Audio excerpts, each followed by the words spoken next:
ئێمە چەندین بەڵگەیەکمان هەن دەلیلمان هەن کە لە قورئانی پیرۆزە یان لە سونەتی پێغەمبەری خوا عەلەیهی سەڵات وسەلام کە داوامان لێ ئەکەن پابەند بین بە جەماعەوە. جەماعەش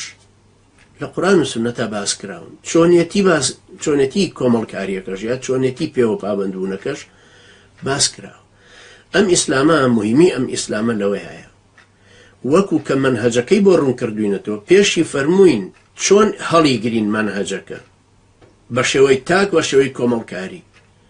ئەم کۆمەڵکاریە ئەم خەڵکە لەسەر بنەماکانی دینەکە ئەبێ یەک بگرن، ئەمانەشی بۆ ڕوون کردوینەتەوە. یعنی شتێک نییە لێگەڕابێ بۆی خۆمان ئیجتیهادکەین کارێکی حیزبی هەڕەمی ئیدارەی پەیکەرێک دابمەزرێن و ئیدارەیەکی هاوبەش دروستکەین و لەم جۆرەشتانە. جارە پێی وتوین ئەمە دینەکەتانە، ئەمە ئەو ئوسوولانەیە کە نابێ بیگۆڕن، ئیجتیهادیش لەم دەقانەیە نابێ بکەن. پێوەی پابەندە بن وەکو تاک، پێوەی پابەندە بن وەکو کۆ. ئەم مەجموعی کۆمەڵە کە پێوەی پابەند بووین ئیشکال لەمایە نییە ڕاجۆیمان هەبێ وەکو چۆن لە مەذهەبەکانە ئەمە ئیمامی ئەبوو حەنیفەیە، ئەمە ئیمامی مالیکە، ئەمە ئیمامی شافعیە، ئەمە ئیمامی ئەحمەد بن حەمبەلە کە ئەو چوارە مەشهورن. بەڵام ئەوە ئیسحاقە و عەبدوڵای کوڕی مبارەکە و ئیمامی لەیثە و ئیمامی ئەوزاعی و مەکحولە و تاووسە و فڵان هەر یەکێ لەم ئیمامە بەڕێزانی تریش غەیری چوارەکەی کە ناوم بردن هەموو لەسەر ئوسوسەکە ڕێکەوتون، لەسەر ئوسوولەکان ڕێکەوتون. خەڵک بۆچی ئەم چوارەی ناوناوە مەذهەبی ئەهلی سونەت و جەماعەت ئەی بۆ ئیمام جەعفەری سادقی تێنەکردە، خۆ ئیمامێکی بەڕێز لەبەرەوەی فقی ئیمامی جەعفەری سادق وردە وردە بەرەو ئیمامەتیەکە ڕۆیەوە بووە بە مەذهەبی شیعە.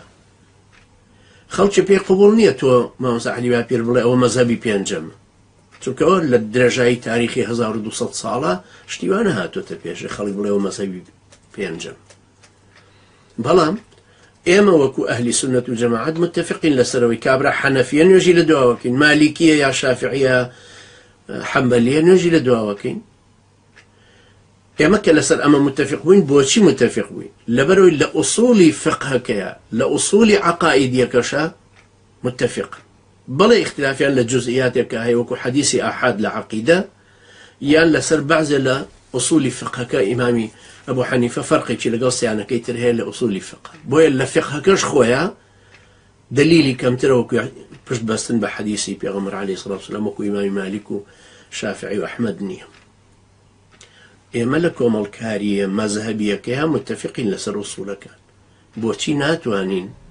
لە تەفکیرە سیاسیەکە لە فکری سیاسی و کۆمەڵکاری سیاسیە ناتوانین ڕێکەوین لەسەر کۆمەڵە ئوسوڵێکی دینەکە کە خۆ پێغەمبەری خوا بۆیان بەجێ نەهێشتوین هەروە بۆ ئیجتیهادی خۆمان. یەکێک لەوانە کە دەلیلە لە قورئان و سونەتە باسی کردو بۆمان کە ئەبێ پێوەی پابەند بین، ئەویش بریتیە لە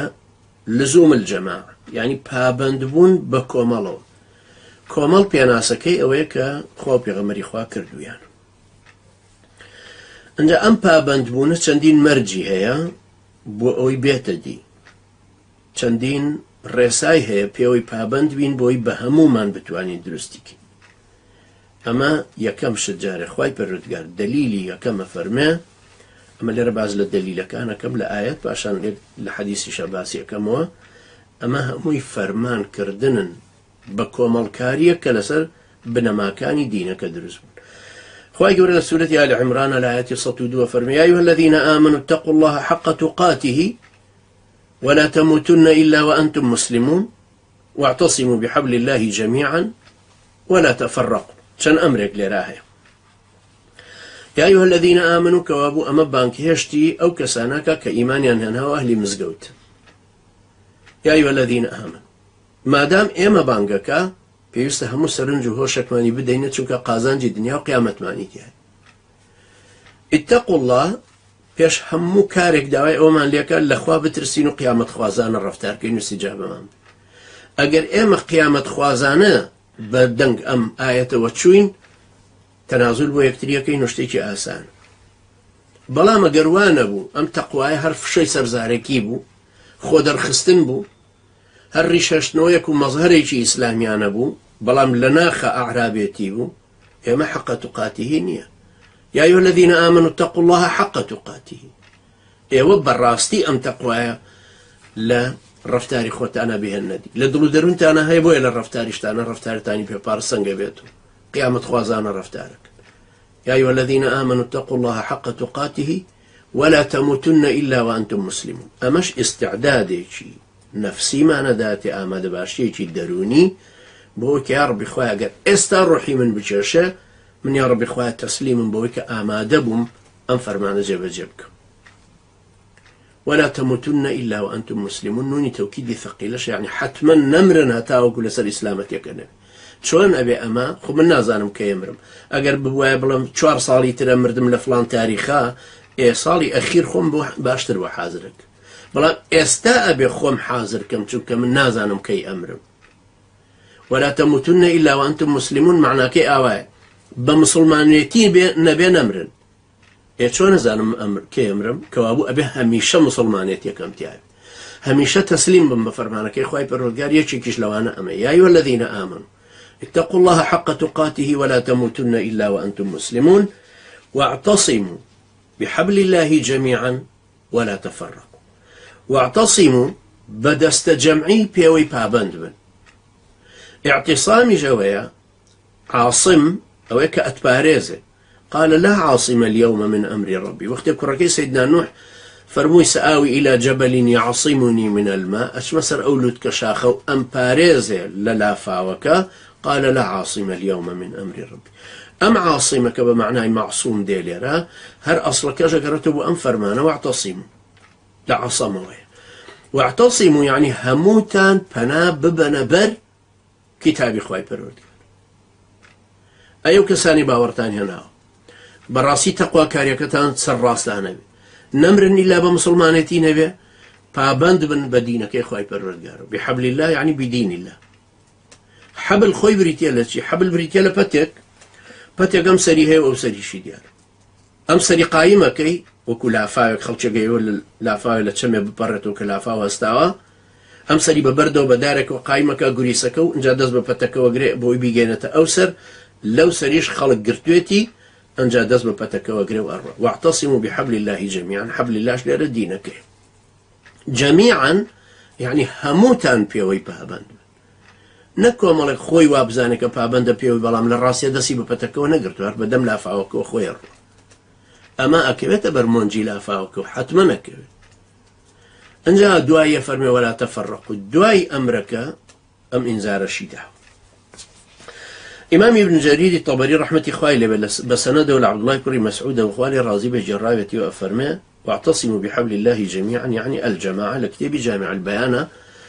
إمامي طبري وأفرمي يعني ابن كثير ابن مسعود لتفسير فرمية واعتصموا بحبل الله جميعا يعني واعتصموا بالجماعة.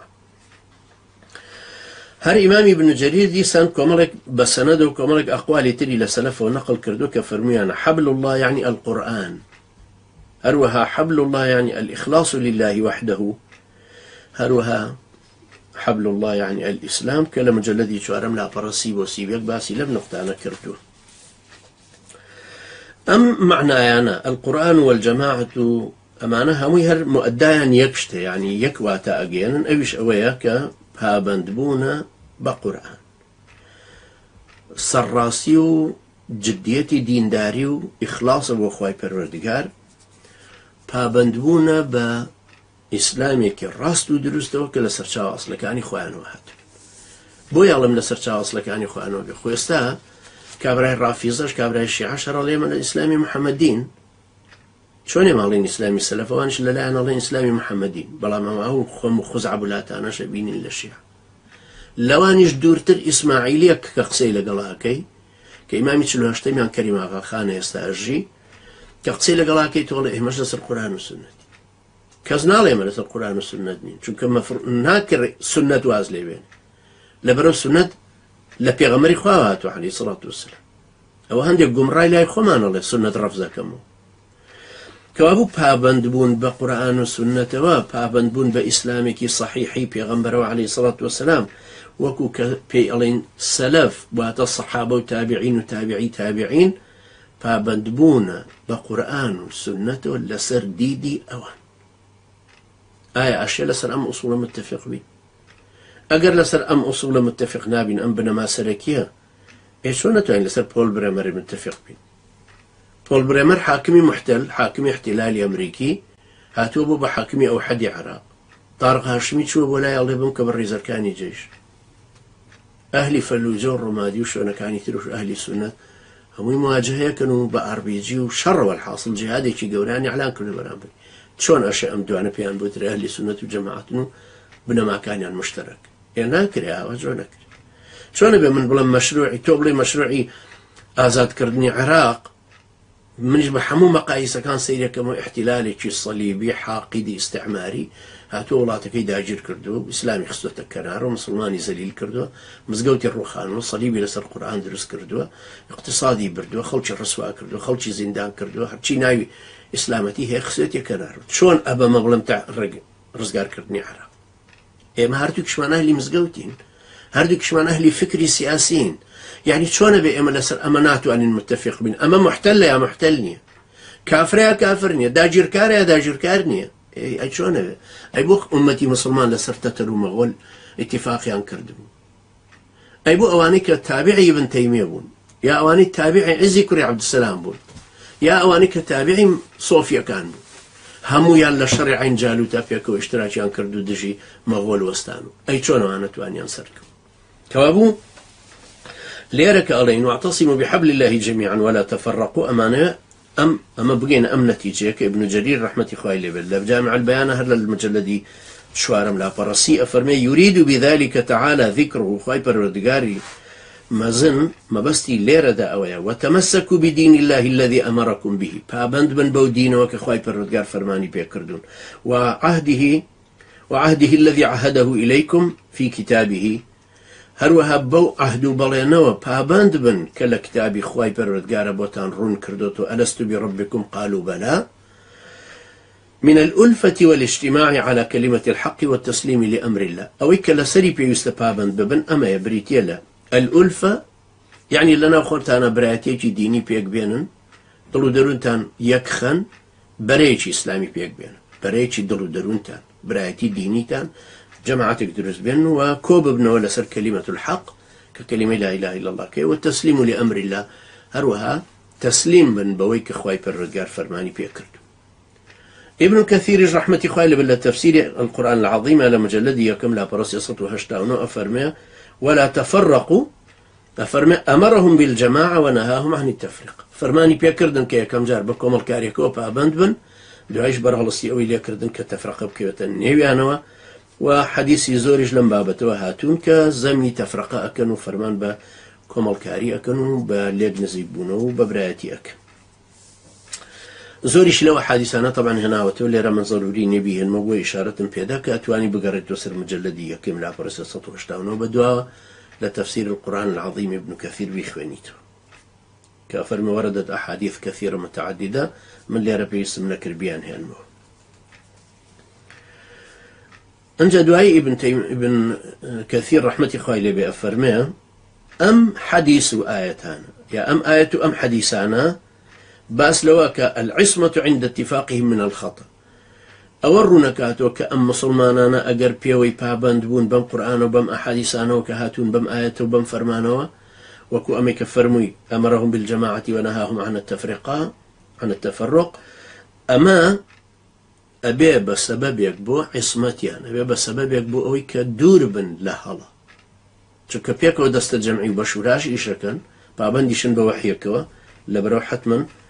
أما أو كاتما ترسي أو نابك توشي تفرق بنو اختلاف الراجوي يوم الملاني بكويته نيوان يعني أجر وانبو هر ابن كثير فرمه أجر وانبو أو كاتا وقع ذلك في هذه الأمة فافترقوا على 73 فرقة منها فرقة ناجية إلى الجنة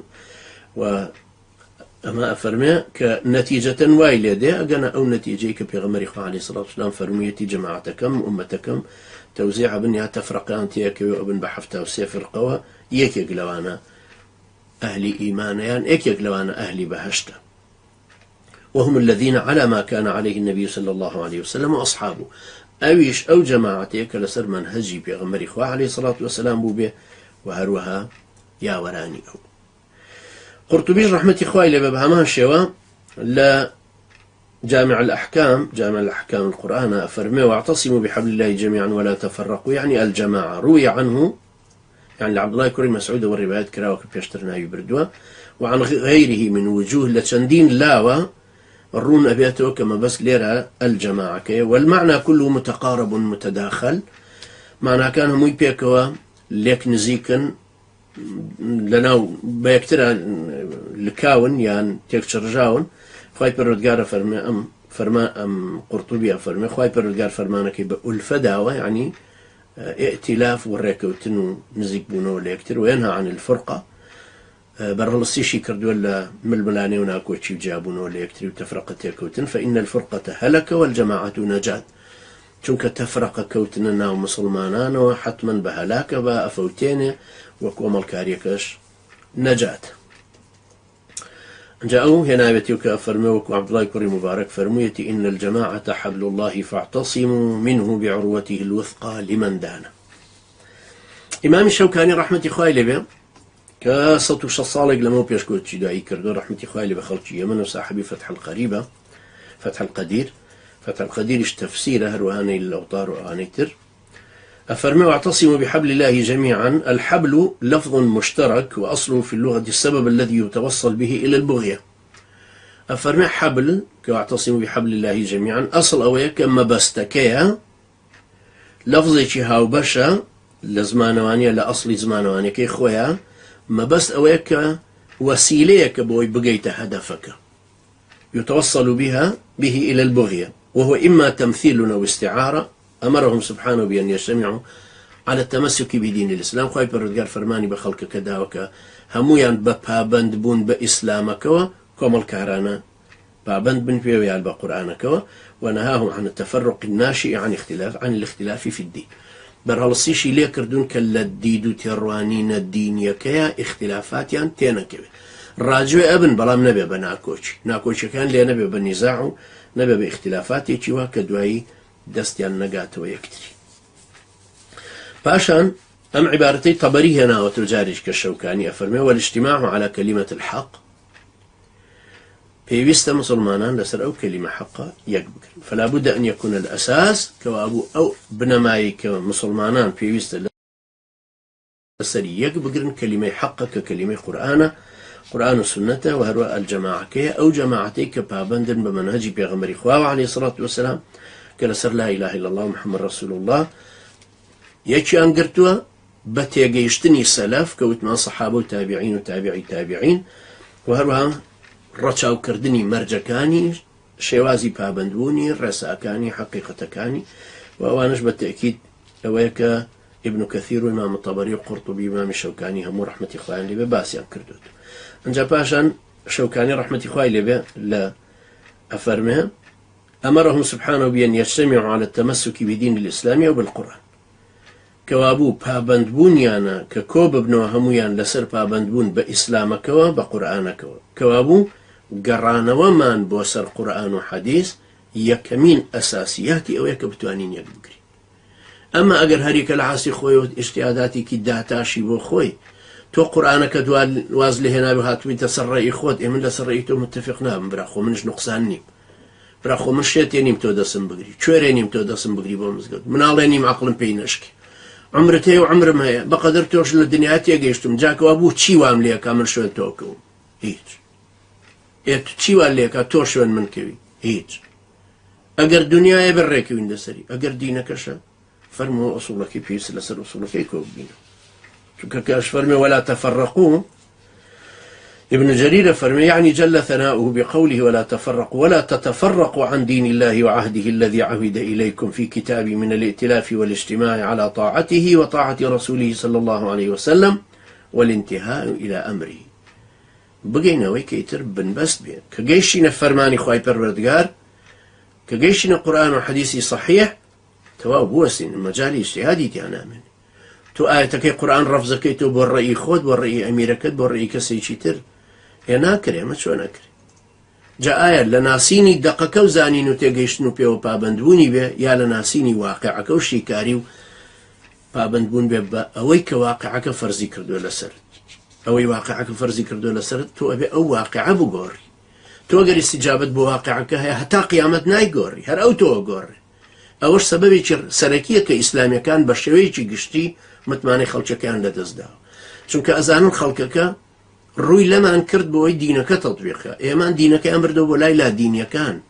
لەبەرەوە حتمما خەڵک بە قسەیان ناکاتەوە و ئەوەشە بێ بە سەبەبێک بۆ ئەوەی کە ئەو تەفرەقەیە دروست ببێ. بەڵگەی دووهەممان لەسەر ئەم ئاەتانە وەلا تەفەڕەقوکەیە، ئەو کە ئینشاءڵڵا لە زنجیرەیەکی ترا لە دەرسێکی ترا دێمەوە سەری بە پشتیوانی خوای گەورە، کەوا بوو ئاەتی یەکەم، دەلیلی یەکەم، فەرمانی یەکەم، بنەمای یەکەم کە ئەبێ وامان لێ بکە یەک بگرین لەسەری بزوتنەوە و یەکگرتو و کۆمەڵ و مەدخەلی و سۆفی و گولەن و هەر کەسێکەیە وەی کە ئەهلی مزگەوتن ئەو سەربەخۆکان و ئەنێ ڕێکخراوی کۆمەڵگەی مەدەنیان دروست کردووە، هەموومان بەجارێک پێویستە بەمەوە پابەندی. يا أيها الذين آمنوا اتقوا الله حق تقاته ولا تموتن إلا وأنتم مسلمون واعتصموا بحبل الله جميعا. بدست جمعي پابند من بدينكي خواهي پروردگار، دين خواهي پروردگار معلومة، وسوسو همو بياناتي همو معلومة، پابند بين وچون لم دينتي يقين بوي قرآنو، چون لقرآن تيقين بوي تفسيري دو إمامي برزك بيانو ترى إمام المفسرين طبري وقرطبي، انجا ابن كثير انجا ابن عطية أواني تر.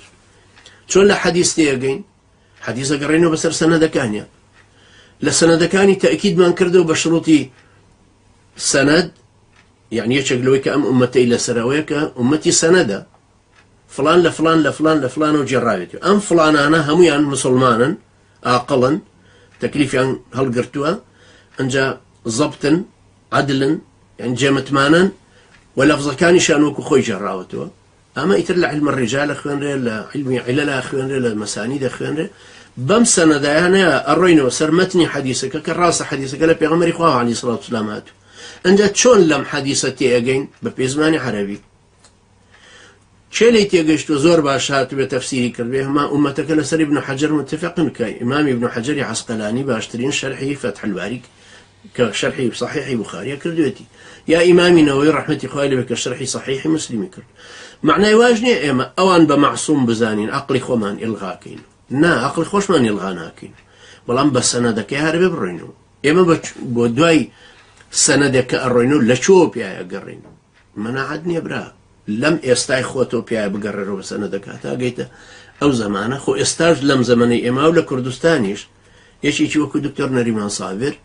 بدراسي سند كاني ورقته، يعني بيني خوي وتابي غمر عليه الصلاة والسلام لهوليرة تاكو زمني مدينة لو أنا لشعصت سند وريقرت سند كان ويا ناسه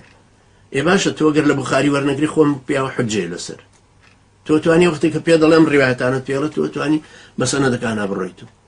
لبرو إيما لحديث كان ورقتني حديثيش بس سند كان أروينه كوابو إيما بيستيمان بويا ك